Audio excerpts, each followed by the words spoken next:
My name is Average Joe, and I'm a proud geek with expertise in movies, superheroes, and animation. My name is Beef Pork Ribs. I'm a fine repository of esoteric knowledge, which I suppose most people would qualify as geeky. Though I dabble in many fandoms, my main areas of expertise are anime, movies, and Belgian comics, with a strong recent insurgency of D&D. Our mission is to bring nerd and geek culture to the masses by sticking it all under the microscope. Welcome to the Bat Jar Podcast. Movies, comics, graphic novels, TV, cartoons, animation, nerds are geeks, entertainment culture. Hear it on the Bat Jar, Nerdy Power.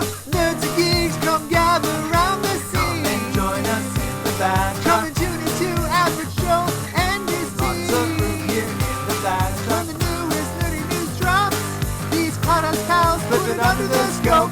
DC, Marvel, Disney, Star Wars, cinematic multiverses. Bat Jar, Nerdy Power. Hello there, and welcome to the Bat Jar Podcast, where we put nerd and geek culture under the microscope. And sometimes the microscope recreates itself from itself by itself. Beeper, we are in the past speaking to people in the future once again. We are recording our episode ahead of time because I'm going to be in another province when we would normally record on holidays, so significantly closer to me. Yeah, that's sort of the ironically. You know, it's like it's been a year now since you moved to Western Canada, and as far as I'm concerned, and our relationship really hasn't changed because we've been recording remotely since the pandemic started. Anyway, we've gone out for sushi less. That's true. That is something I understand you've actually gotten to do this week. That's right. Yes, I had all-you-can-eat sushi last night, and I was happy to hear the place was busy because I had to actually make a reservation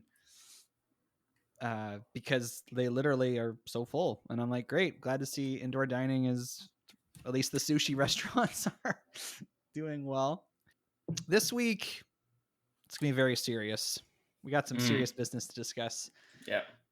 Of course, I'm referring to Space Jam: A New Legacy. The great tragedy.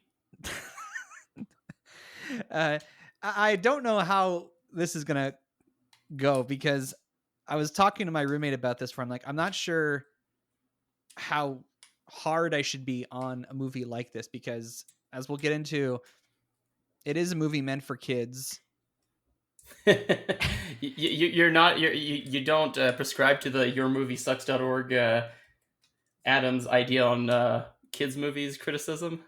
I had no idea what you're referring to. It's a YouTube channel, but big pet peeve of the owner is that you should still be able to criticize children's movie as movies, especially when children movies are being put on this pedestal of like, wow, it appeals to the, like, people simultaneously say it's so great because it appeals to like the adult audience so well and has such deep things while being a kids movie. But then also say, oh, it's okay if it has these massive inconsistencies in it. It's a kid's movie. That's fair. You know what? I will give that, whoever that was, the credit for coming with that idea. But I think there's another thing to point out, which is that you and I are actually part of the target demographics because this is a nostalgia cash grab, and we watched Space Jam when we were kids. Yeah, and that perfectly transitions into our Secret Origins segment. This is, of course, a movie that is a sequel to the original Space Jam, which I think may have been my first genuine interaction with the Looney Tunes characters. I can remember like having Warner Brothers home videos where like Bugs Bunny would come on during the credits in a tuxedo and kind of like he was part of the Warner Brothers logo. Yeah. And I also remember on my VHS of Batman 89, there was like this little short that came on before with Bugs Bunny and Daffy Duck talking about merchandise for the Batman movie. It was really odd. But outside of those two things, I think Space Jam was probably my first full-on experience watching anything with the Looney Tunes in it. Okay. Well, so growing up, we had a VHS that our grandmother gave us of we had two of them. One was a Porky Pig compilation, and one was a Foghorn Leghorn compilation. So those were my first intro into Looney Tune, and then we watched a lot of Roadrunner. Again, from rental stores, we got like Roadrunner VHSs and quite a few. So I was well into Looney Tune before I watched Space Jam. I also didn't watch it when it kind of came out. I watched it, I think, as a teenager for the first time. Oh, So, wow. Yeah. So I grew up with Looney Tunes, but not with Space Jam. Interesting. Yeah, I remember seeing random Looney Tunes shorts here and there, but I've never been a huge Looney Tunes fan outside of the movies that have come out. Yeah, you're missing out, man.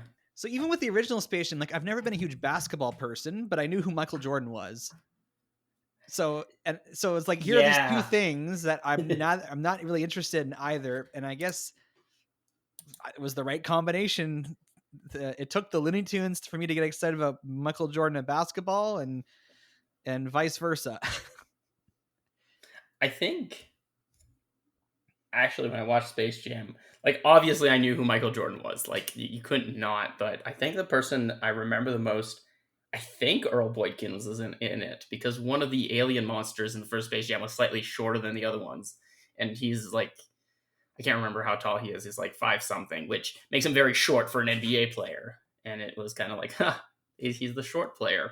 And I knew about him. I don't think I knew what his name was at the time, but I knew that there was a shorter player in the NBA, and he was slightly portrayed in that movie. And for people who don't know, Space Jam originated because someone got the idea in the early 90s to do Air Jordan shoe commercials with Bugs Bunny in the same TV commercial as Michael Jordan. And it was producer Ivan Reitman, who people may know as like the director of the original Ghostbusters, who was like, this commercial would make for a great movie. And from there bore Space Jam, which some people consider to be a 90-minute commercial.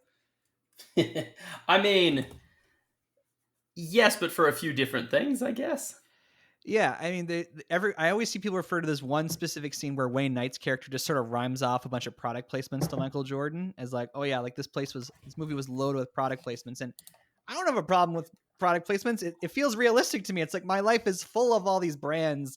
So instead of movies pretending they don't exist or coming up with fake ones, I personally don't mind. You prefer the Wayne's World approach to it? Yeah, like even I know the Transformers movies got a lot of heat for having too much product placement. I'm like, I don't care. I feel like Michael Bay generally gets that, though. That's true. It's more of a Michael Bay thing.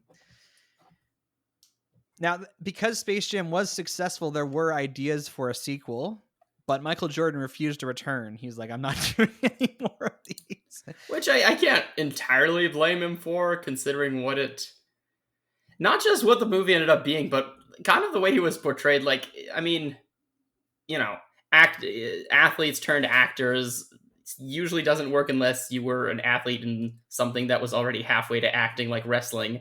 So, you know, it wasn't Shazam, but it still wasn't great. But at the same time, like, I don't know, Michael Jordan's character in the movie just came across as kind of like a loser. Like, you know what I mean? Like, he retired to go play baseball, and it doesn't work. And he, for some reason, is very adamant that he's not going back to basketball because reasons? Yeah, I mean, some people actually like the way that the Space Jam movie kind of like fits itself nicely into his life, because he did go through that period where he decided to join the MLB instead of the NBA. But I would agree. I think it's a good idea they didn't make sequels. They did entertain the idea of doing a different Space Jam with like Tony Hawk or Tiger Woods, like kind of like a named sports athlete from like a different sport. I don't know how they would have done that with Tiger Woods, but Tony Hawk, I could see it. Well, he could be in a golf tournament to save the world or something. Name a sport less interesting than golf to make a kids movie out of. I love golf. Okay, but again, if it's aimed at kids... True, yes, that's fair. Also, the merchandise... You can't merchandise golf to children. Yeah. Basketball is easy to merchandise to kids.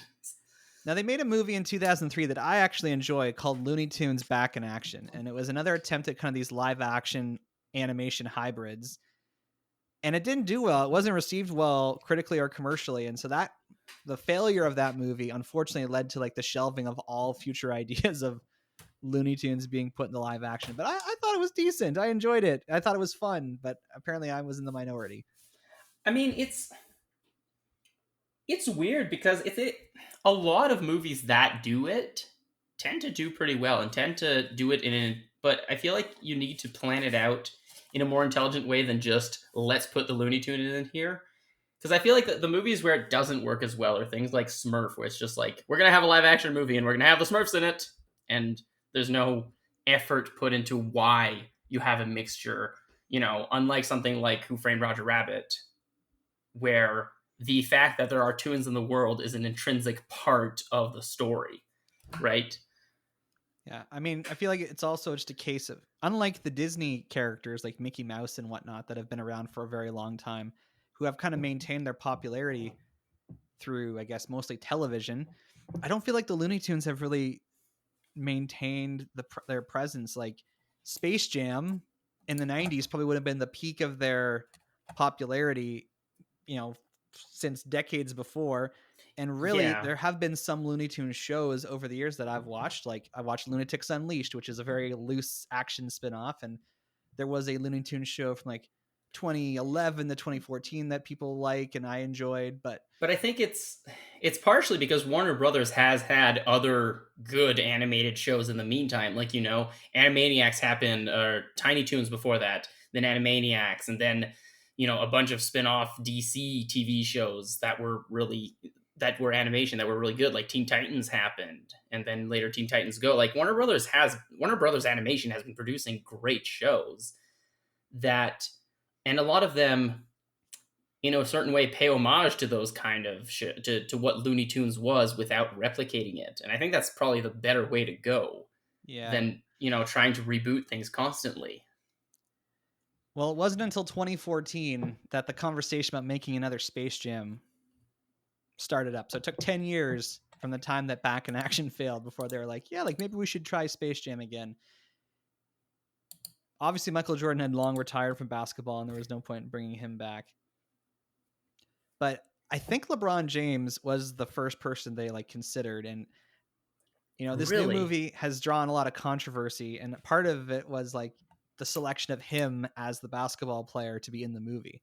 And I don't know the NBA. I don't know basketball very well, but do you follow basketball? Enough to know that people would be upset that it wasn't Kobe. Right. So at 2014, when this was first thought of, you would presume that people would have wanted to use Kobe Bryant as the... Definitely. Okay. Because I remember seeing an Amy Schumer movie called Trainwreck 6 years ago, and LeBron James plays a version of himself in the movie.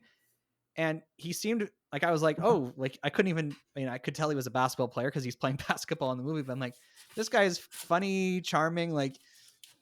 He seemed like a good enough actor. So when I first got wind in 2018, I think that they were making this and that LeBron James is going to be it. I'm like, oh, great. He's not the worst actor ever. That's a high standard to set.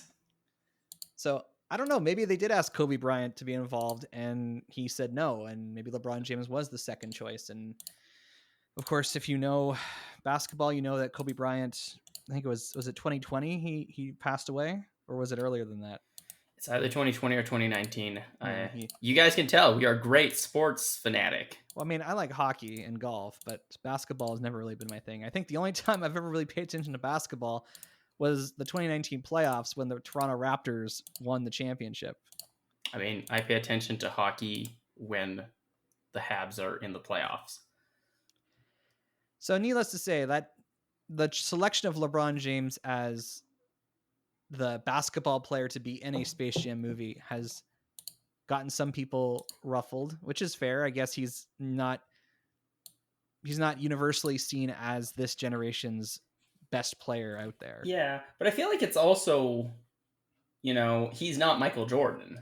And I think that's kind of, to put it in hockey terms for our Canadian audience, it's as if you had, done one movie with Wayne Gretzky and then asked, now I can't remember his name. The Sidney guy who plays Crosby?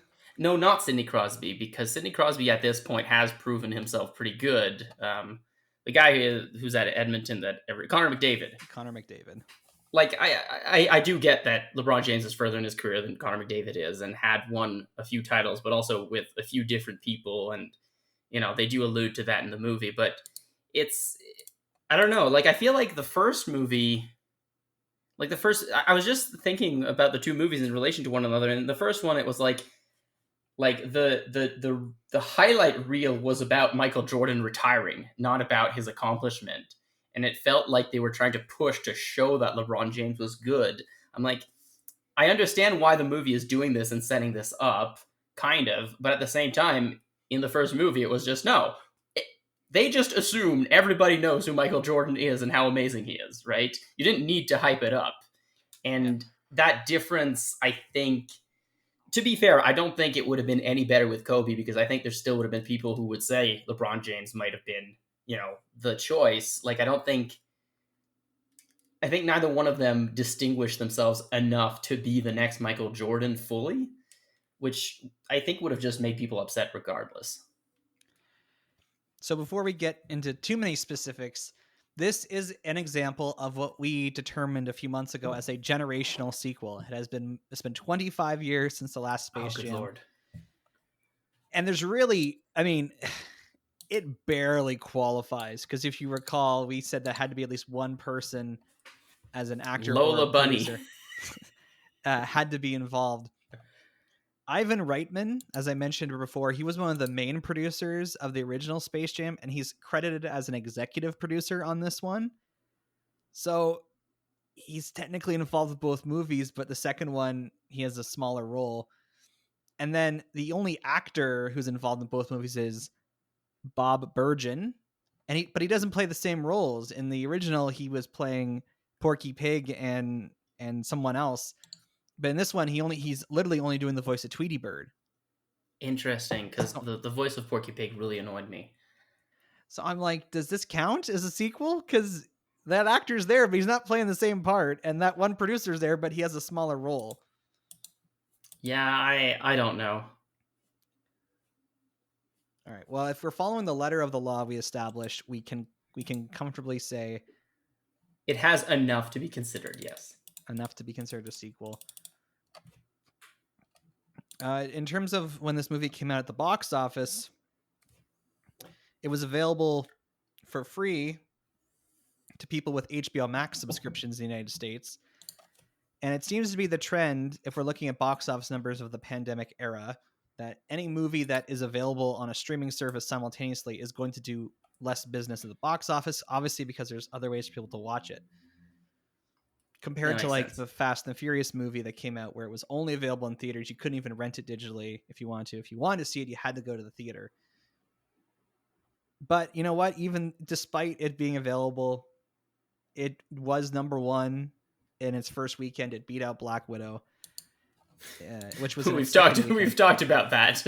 Yes, but it's also a trend that box office analysts are noticing in these movies being released now, is that they drop off.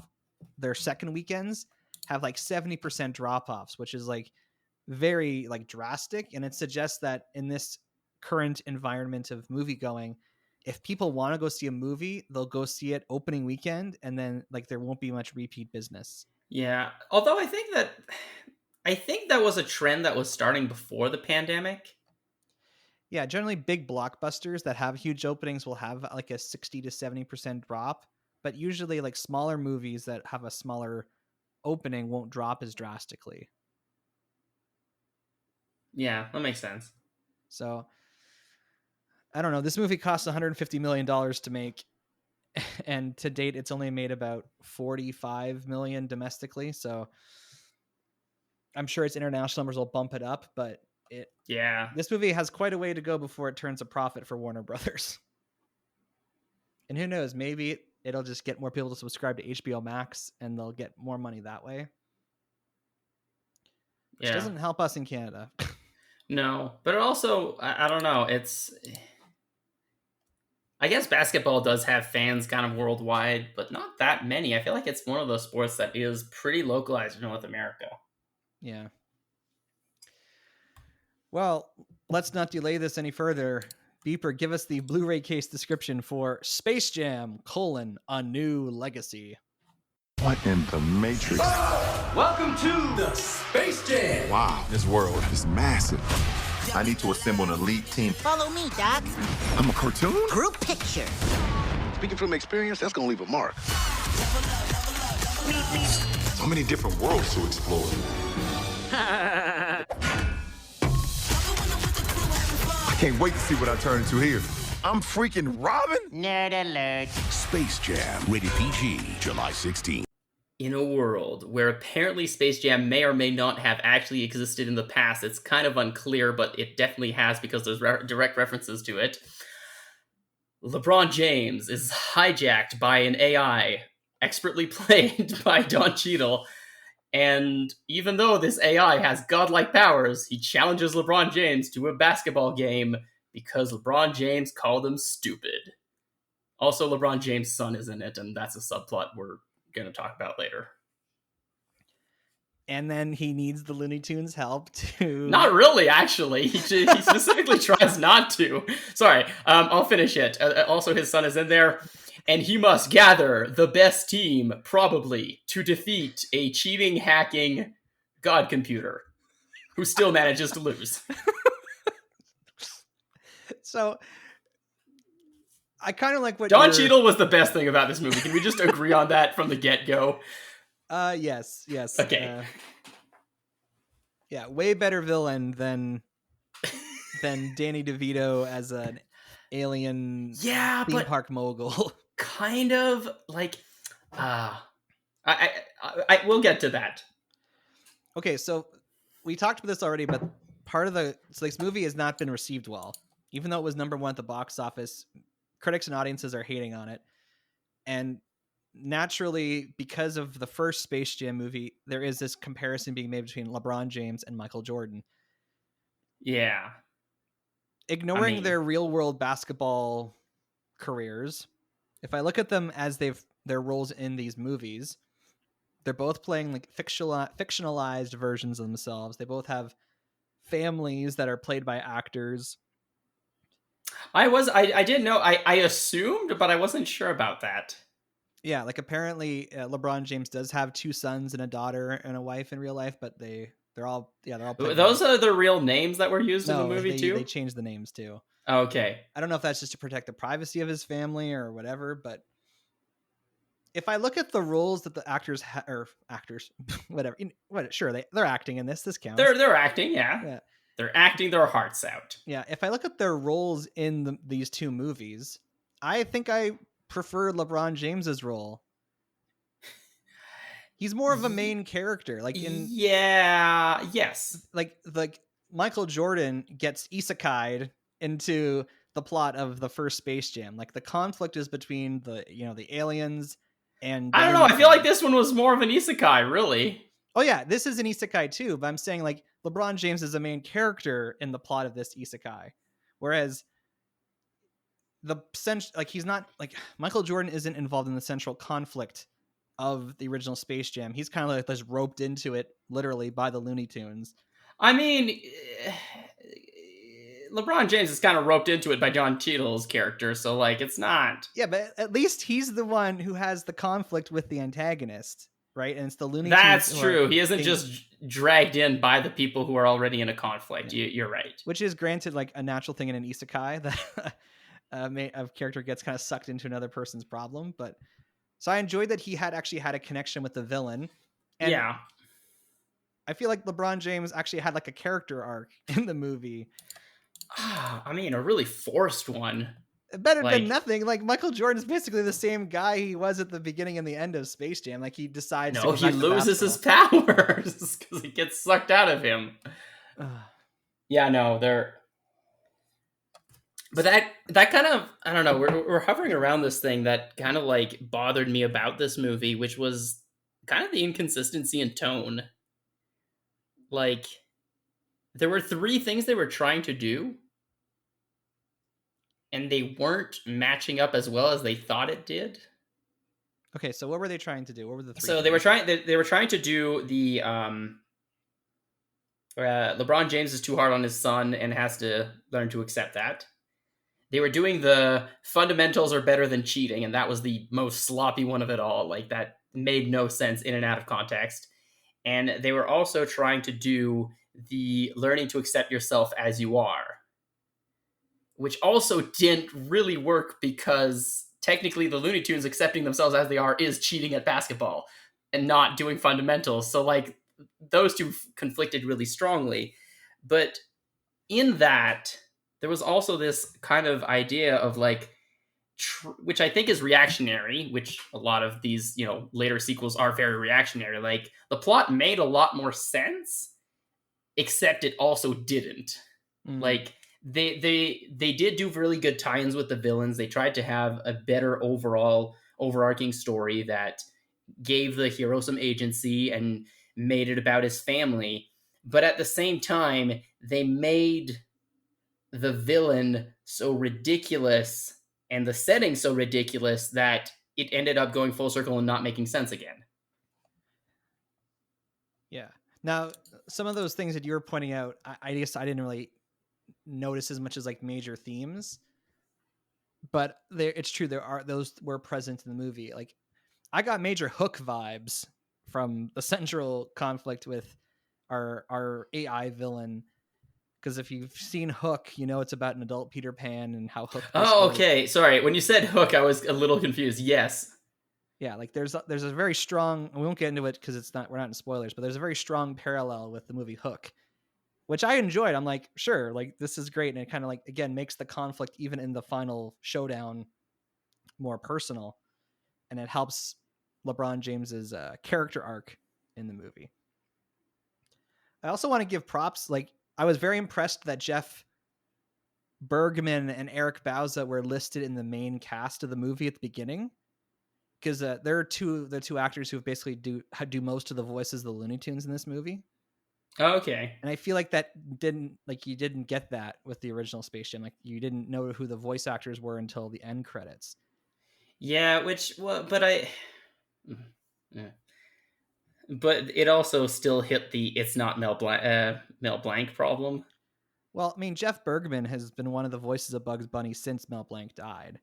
Yeah. He's also significantly older than he was when he started doing that.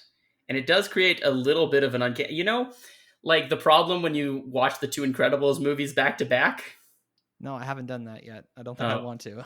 No, you don't, because it's really weird because you get, these characters that age 15 years in a day because the voice actors are different. And I don't know, like, I agree. It's a good thing that was there, but it's also, Eric Bauza is Canadian, okay? Give that. All right. Well, we'll get to what my big, problem with that is, I guess, when we get into spoilers, maybe. I don't know.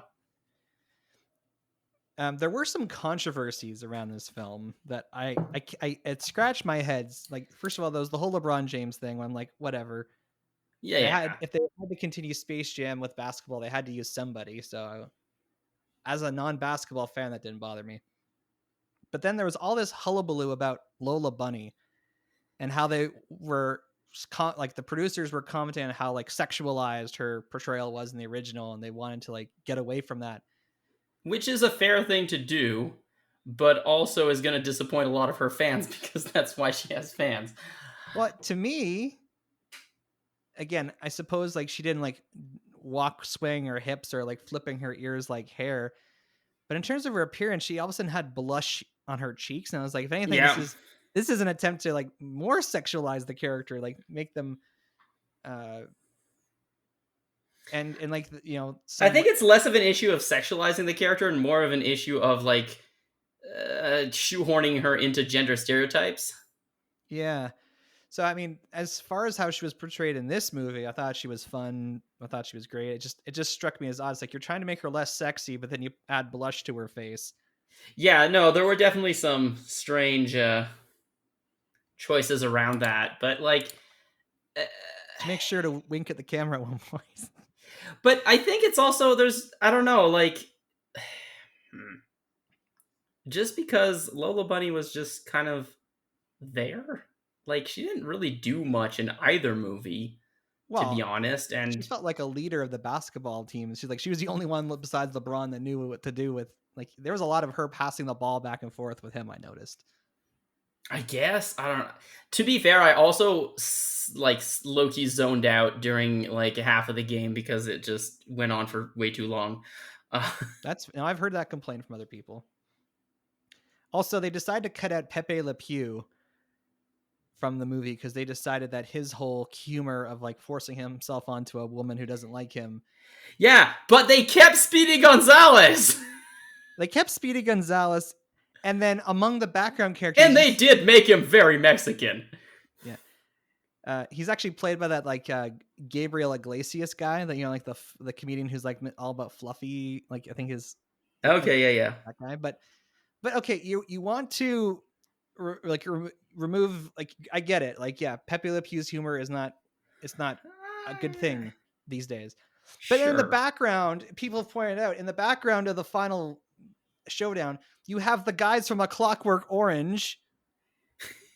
Oh yeah, but I mean, they just had so many things. And you have like some like murder nun from some movie that Warner Brothers made in the 80s. So I'm like, how is he like? It seems inconsistent. It's like, if you're gonna cut Pepe Le Pew out, why are you having all these R-rated like terrible characters in your movie? Yeah, no, that was definitely a strange decision as well. But yeah, I don't know. I have issues with the Pepe Le Pew being the just ultra cancel culture target from Looney Tunes. Was like, I understand the concept behind it, but he is an animal, like, and there are different characters in Looney Tune have different level of anthropomorphization, and he, like Sylvester and Tweety, is very much an animal within his own right, or like the Roadrunner and Wile E. Coyote. Like, they are characters who are animals first and foremost, and we're very little anthropomorphized. So like, I don't know, it's a strange one. Yeah, it just represents the inconsistencies in this movie. And well, I think we're just gonna dive into the spoilers, like, all right, yeah, because there's lots of like interesting things to say. There's all kinds of cameos in this movie from different Warner Brothers properties. So we learned that LeBron James is a Hufflepuff, just like myself, and LeBron James and I share a birthday in real life, so I can't help but feel like we're even more connected to each other now. Okay, we are fully in the spoilerverse now. Well, that's not who cares if LeBron James is a Hufflepuff? That's not a spoiler. all right. But if you want to avoid spoilers for Space Jam: A New Legacy, for whatever reason, we will put a time note thingy-mabob in the show notes, so you can skip around this. Now we're inside the spoilerverse. All right. This movie was... Look, there were things about this movie. I hate when movie, like, I think they're going a direction, or they could be going a direction, and then they don't, and then you finish the movie and you're like, man, this would have been so much better if it had gone in that direction. Right, which leads you to things like, did they just not... Like, 6 people wrote this movie.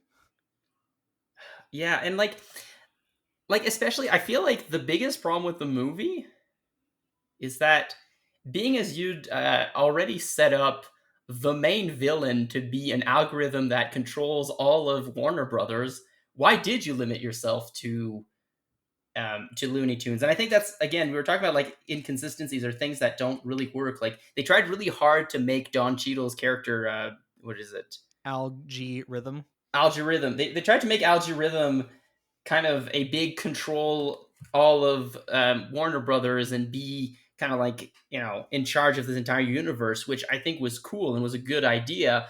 But then you should have made the Warner Brothers and the Warner sister Dot, you should have made the Animaniacs the main characters, because they have a history of taking other like characters and franchises from Warner Brothers and just running with them and having fun, right? Like, I feel like that's where the movie's strength could have been, but they chose to kind of ignore it. Because like, even just like the concept they were pitching in the movie for to get him into movies, to just scan him and then insert him into scenes of other movie or with other actors, it just reminded me of this joke in 30 Rock where they like took all of Jerry Seinfeld's clips and then started just slotting him into other shows, and it was called Seinfeld Vision. And I was like, wow, they're planning on doing this just with LeBron James, and like that concept was really funny to me and had a lot of potential. And it's the same thing like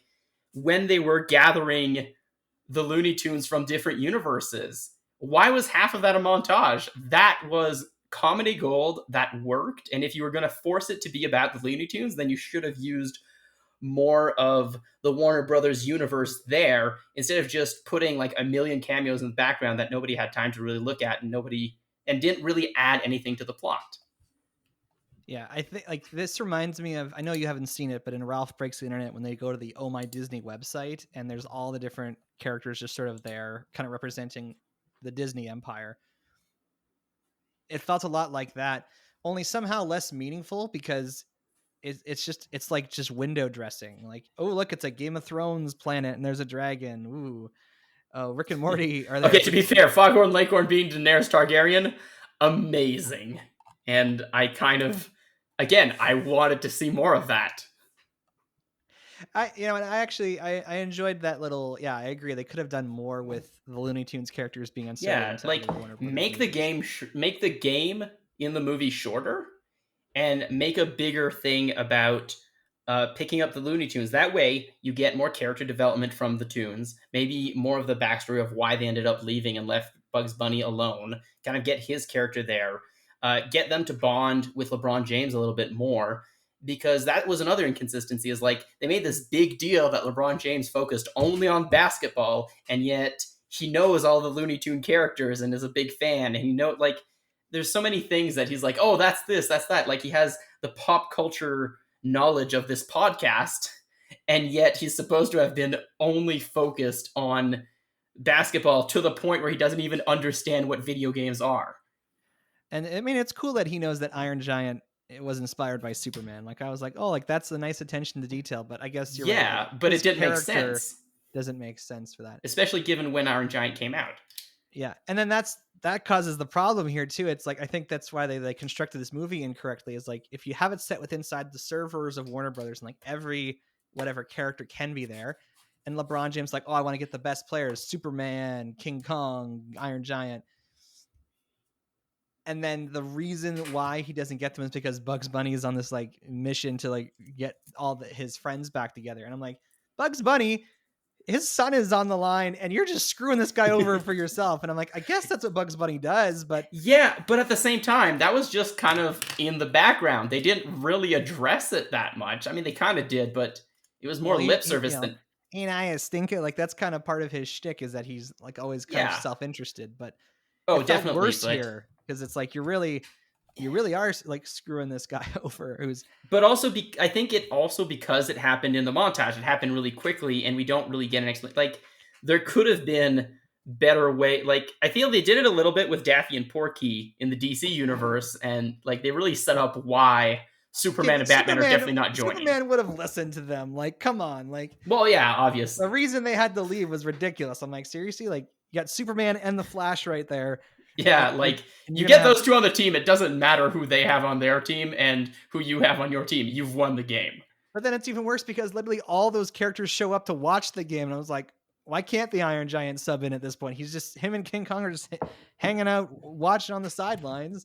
Who cares if they haven't practiced? They're probably going to be better than Yosemite Sam. Or literally any of the Looney Tunes, including Lola Rabbit, like Lola Bunny. Like, Superman can play sports better than almost anybody.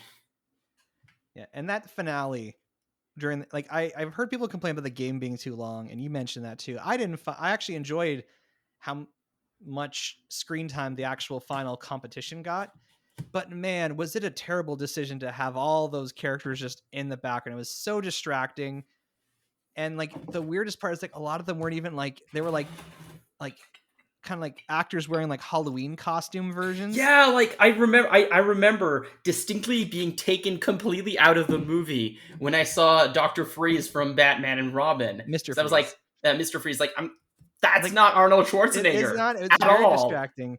Yeah. And you see the Julie, like the 60s Catwoman next to the 92 Catwoman. It's just very bizarre. And I've heard And people again, say if you like, were going to put all the effort into putting these characters in the movie, then put them in the movie. yeah, and this is where I think like they just were not enough, like somehow too much, but not enough effort was put into this. Like they went to the trouble of like finding all these obscure and all the, you know, the Hanna-Barbera characters and the Animaniacs and like all these, you know, Space Ghost was flying around, like getting all these characters in there. But if it's just window dressing, then And again, like, you have a property that has a history of taking all of your properties and messing with it in a cartoonish way. Why don't you just make them? And they recently got their own a new series, a reboot series that did fairly well. Like, you know, yeah, why like, don't you? I loved when honestly they went think to the DC world. no, but like I honestly think that had this movie been the same premise but had the Animaniacs as the main animated character instead of the Looney Tunes, it would have worked better. But the Animaniacs are not nearly as well known as the Looney Tunes are. I'd argue that at this point it's pretty close, especially with them having gotten the reboot recently. They're a lot more in the public awareness, especially for like younger people. Be an interesting test if we could somehow go back in time and remake this movie. Maybe. But I think you're right. I think there is a potential here of just the Looney Tunes messing around in the serververse as opposed to like trying to like shoehorn in the basketball game at the end. And like, even if you enjoyed the basketball game, do you not agree that it would have been a better movie if that part was a little bit shorter and they had spent more time on assembling the tunes? Like, it would have made more sense. It would have covered, and, you know, even more time practicing. Like, I think that's also, maybe that's why it felt like the game for myself and maybe for other people went on for so long, is that a lot of the character development ended up happening in the game, but during the breaks, which broke up the action, but then they put so much in between those breaks in the action that it just felt like it was going on and on. I don't know. Why do you think they had the Wonder Woman Amazon thing like outside of the DC world? Like it was just a random comic book floating through space. Like, do you think they're intentionally trying to like, I don't know, separate Wonder Woman from the rest of the DC stuff? Well, yeah, it was specifically done in the style of the DC Girls comics. But like the art style was exactly that. It was from like it was like there's a specific like these specific comics, and I think I'm not sure if if there's an animated series as well, but it is like the DC Girls thing, and it wasn't that style specifically. Well, it just seemed odd to me. It's like, why, like every other franchise seems to be confined to its little planet, but because it was Lola Bunny and she's the token girl. I mean, Granny technically was too, and they did. I don't know why had more to do this time around. I know, but also like she's the only one that had a real callback to the movie she came out of. Right? Because they got her in the Matrix because she was, and then she did actually pull some Matrix things when she went up against the time skip guy. Like it was fully just her using like being a combination of Neo and Trinity? The other one, Trinity, and that was really cool. And again, if there could have been more of that, I think it would have been better. I laughed so hard when Elmer Fudd comes out as Mini-Me from Austin Powers. Yeah, it was funny. It was great, but it was a pun. It wasn't something like it's something they could have worked out. I don't know. Like, you know, they found Daffy Duck and Porky Pig in the DC universe. One of them could, instead of Porky Pig winning or doing a rap battle, like what was that about? Why did he just like, honestly, he could have had one of the rings, like being a Green Lantern and just like, I picked this up. Like have good reincorporation. You can do these things. I did certainly appreciate when they go to the DC world that it's the art style of the shows I watched when I was young. Oh yeah, that was great. And Batman the Animated Series. It did strike me as odd though, like as far as Batman's concerned, there's all kinds of Batman references in this movie, but you never see him. A version of Batman. You see like Adam West Batman kind of hanging out in the background. Yeah, but yeah, that was kind of odd. And also even for Superman, like you actually see him, but he doesn't say anything and he doesn't show up to the game. Yeah, to And be I just fair, think they it's- did have the Batman music a lot. They did They have had it like that 3 and the times at Superman least. music, yeah.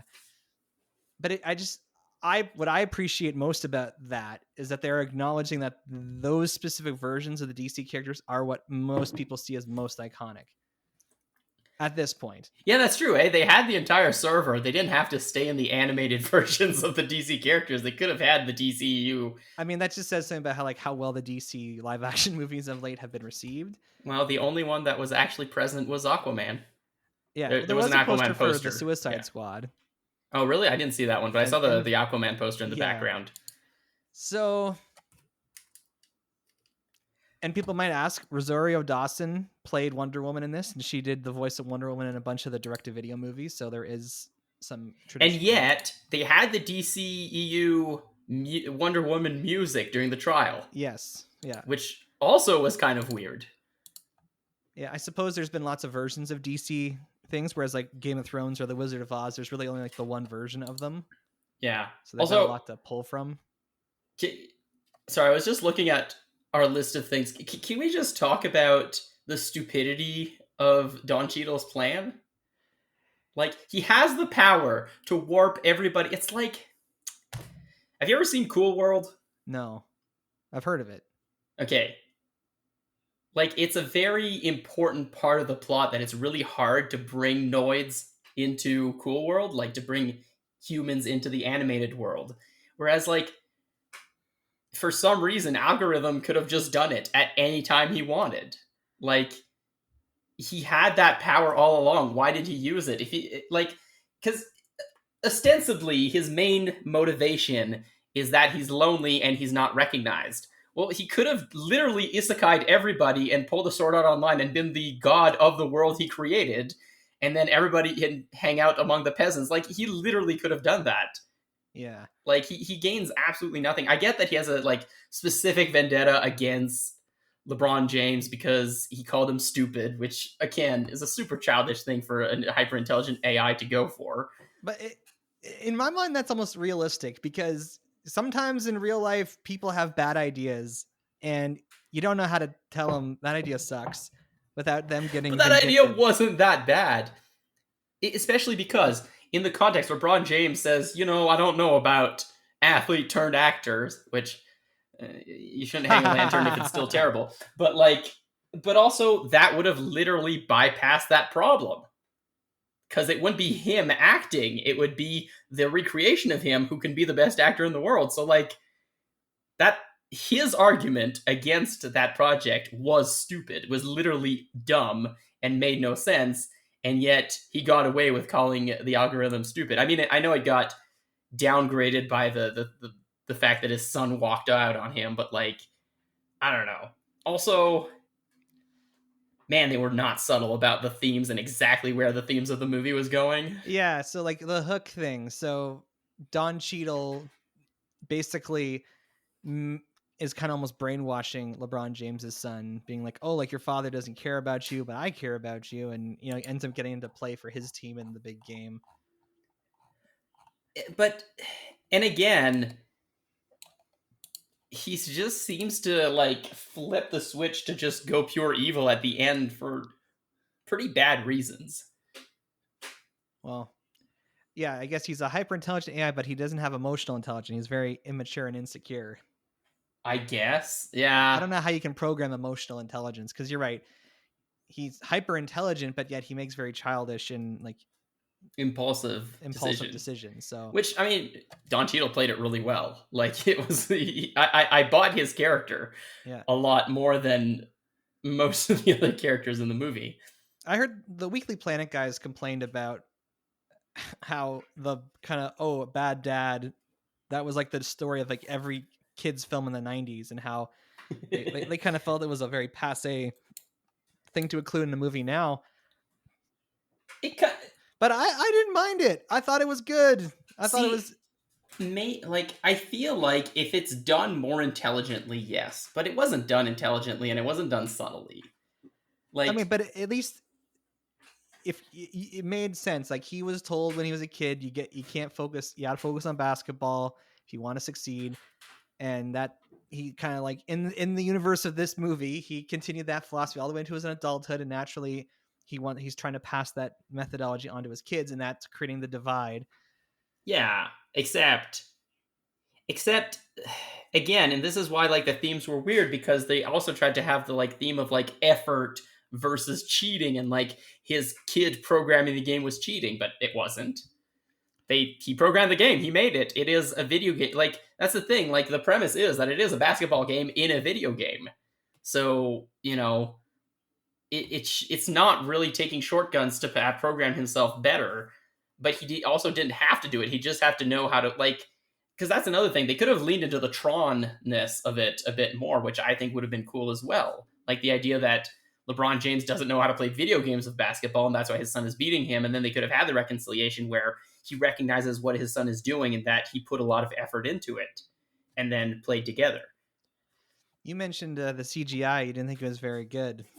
No, I did not. Especially, it's 2D gags often don't translate super well to 3D, and there were a lot of examples of that. And it was just a little. It was weird. It was almost an uncanny valley. I appreciated the amount of traditional animation there was in this, and I also appreciated how like algorithms like, oh, I'm going to make you Looney Tunes better by making you 3D. And then it's like once the game is over, they go back to being 2D because it's like, actually, no, you think this is an improvement, but it actually isn't. Yeah, that's true. But even the 2D was CG, and it was more obvious in LeBron James' character than in others, but it was. Are you sure it was digital? I thought it was. Really? It looked more digital, and But then again, maybe that's because I did grow up watching Looney Tunes on like in a much more traditional animation style than what this was, and maybe that's all it was.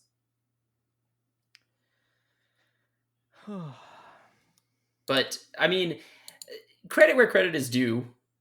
There were aspects of the story, which again I think is reactionary from the first Space Jam, but still that were done very well. Like the reason why they included other NBA and WNBA players into the movie made sense. Like the kid had met them and recorded them on an app that would make every video game super easy to make. That was really realistic, but still it was cool. And I recognized some aspects of like motion capture, though they would have had to been wearing a suit, and that would have been cool if they would have kind of included that, because there's a lot of really cool things being done with motion capture for video games and movies. But like, you know, that aspect of it made sense. And that's the thing. Again, a lot of the way the conflict was set up made sense, except for the Looney Tune part. So in your mind, there's like one version of this movie where it's still LeBron James, it's still Space Jam, he still goes inside the server, except he builds a team of just Warner Brothers characters that would be great for a basketball game. And then there's another version where it's just the Looney Tunes going through all the stuff. Yeah, and I think that second one is better. The first one is cool and I want to see it, but it also resolves the conflict a lot faster and isn't that great. But also, that first version could focus a lot more on writing the dynamic between LeBron James and his son more intelligently, and make the themes more subtle and less hammer on the head. Like, you know, he is a bad dad because he doesn't listen to his son. Like, because again, like I don't inherently mind the bad dad thing, but it wasn't done subtly or intelligently, even because like his wife is on his case the whole time they're talking. Like the only conversation he has with his wife is her being on his case about not bonding with his son properly, and then in the next scene he again doesn't, and immediately, like, I don't know, the conflicts that felt really forced and kind of like, I don't know, at an awkward time to pull it out too. And like, you know, and even like he doesn't really recognize that his son is talented and has been working hard on these things. Like he kind of does at the end, but only because the movie says he must, not because he actually has a character change within the movie. What did you think of the Michael Jordan cameo? I laughed. That was good. That was good. I thought that was funny. It's been 25 years. I thought I might have changed his look a bit. Oh man. And then we're still in the spoiler verse. We can say it. It was Michael B. Jordan. yeah, it was Who hilarious. was in it, and it was great. And then when Bugs Bunny like sacrifices himself at the end, I'm like, this seems out of character for Bugs Bunny, but okay. He's like trying to make up for his, screwing over LeBron James. But once again, they hadn't really established that dynamic and worked on it. Because that's the thing. Like in the first version of this movie, where he just makes up his team, it's more centered around his son. In the second version, it's more centered around exploring the dynamics between the Looney Tunes themselves and them and LeBron James. Yep, I said it right. And also having more fun with the concept that you're putting Looney Tune characters in other movies. And I know I'm usually one to like critique them for casting celebrities instead of voice actors, but I actually thought Zendaya, I couldn't recognize her. Like I couldn't tell it was Zendaya. It didn't feel, I guess, like Zendaya playing a character. Like she just sounded like Lola Bunny to me. Yeah, that was pretty good. So I'll give her props. So coming around now to our final thoughts on Space Jam: A New Legacy. I think our conversation in the Spoilerverse determined that there were two ways they could have taken this movie to make it better. And when I think of, I guess it's hard to say. I feel like, I guess you could say this is more disappointing than the original because there's potential here that I didn't see with the first one. Yeah, and it's not potential it's not potential wasted from the fact that it's a sequel. It's potential wasted from the premise of the movie itself. There are things that are better from over the original Space Jam. For sure. The story makes a lot more sense, kind of. And I had a good time watching it. I had fun watching it. This is certainly a movie I didn't think too much about. And while there are things to criticize, loads of things to criticize, and while in some respects it is just as much a commercial as the original, those elements didn't really bother me. That didn't bother me as much. I think I may have a stronger nostalgic feel towards Looney Tunes than you, and I think that might bias me towards it because a lot of the animation and the jokes and the changes seemed a little weird and almost uncanny to me. So maybe that's like, I admit I probably am looking at it with a little bit of nostalgia towards Looney Tunes that I'm like, yeah, this isn't as good. And in that regards, I preferred the original for the way they portrayed the Looney Tune characters. But by the same token, my nostalgia for the DC animated universe that I grew up with that is featured in this movie is also swaying me towards enjoying it more. So that's a fair point. I'm trying to think. We just talked about Loki and Black Widow, and I gave them both like low 3s. Even though there is missed opportunities with this new Space Jam, I still enjoyed it. I still had a good time. So I think this is all subjective, of course, but I'm still going to slap it with 3 Bat Cookies. I'm going to give it a 2.4. There were too many things I didn't enjoy, and there were a few things that were really good, but I feel like it was too incoherent to actually be a good movie. So Space Jam: A New Legacy is now in theaters, and if you're in the States, it's on HBO Max, and I think you can digitally rent it if you're in Canada. So yeah, I think it's worth a watch, especially if you got kids. Or if you're a really big fan of Don Cheadle. Or if you're a fan of Don Cheadle. Or if you're a fan of LeBron James, because apparently not everyone likes him.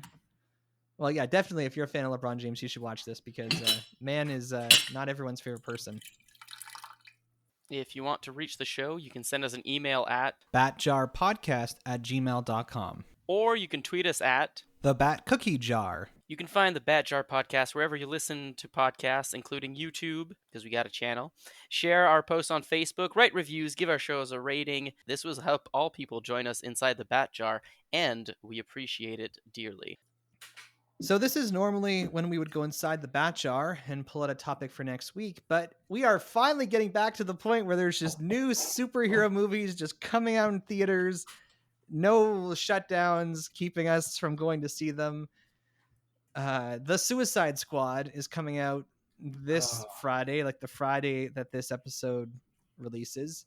Wait, so the Friday. Not the Friday For coming out. For us in the present time of recording, it's like a week and a half away. The 7th. Yes. Sorry, the 6th. The 6th, yeah, that first week in August. Yeah, cool. So it's R-rated, folks. So if you have kids, don't take them to see the Suicide Squad. But it's going to be the first time that we've been able to talk about a new movie coming out where there haven't been any theater-related shutdowns going on. Even with Black Widow and Space Jam.